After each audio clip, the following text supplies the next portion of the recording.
ایک شخص کا چھوٹا بیٹا تھا تو وہ کیا ہوا، سو رہے تھے، رات کا ٹائم ہو گیا. ایک شخص کا بیٹا تھا تو رات کا ٹائم ہو گیا، بیٹا جو ہے نا رات کو اچانک سے چیخ مار کے اٹھ گیا.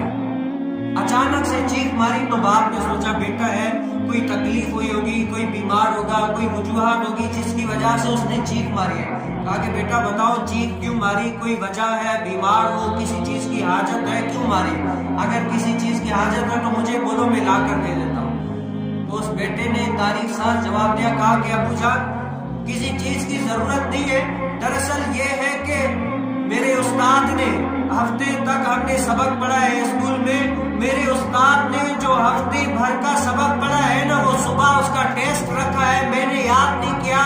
اب میں سوچ رہا ہوں اگر میں نے ٹیسٹ صحیح نہیں دیا تو استاد ناراض الگ ہوگا اور مارے گا مجھے الگ. یہ جو ہے نا یاد جب آتی ہے مجھے نیندیں میری اڑ جاتی ہے، نیند نہیں آتی، میں اتنا پریشان ہو جاتا ہوں.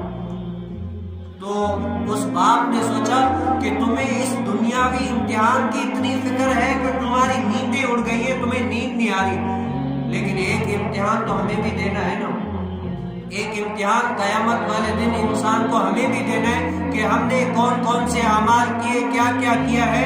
قیامت والے دن ہم سے بھی پوچھا جائے گا. وہ داڑے مار کر رونے لگا اور رو رو کر اللہ تعالیٰ کی بارگاہ میں جو ہے نا التجا کرنے لگا کہ اے ربا مجھے معاف کر دے، اے ربا مجھے معاف کر دے. اب یہاں سے پتہ کیا چلتا ہے کہ جہاں سے کوئی ایسی بات پتہ چلی وہاں سے کیا خوف خدا کی طرف آ گئے.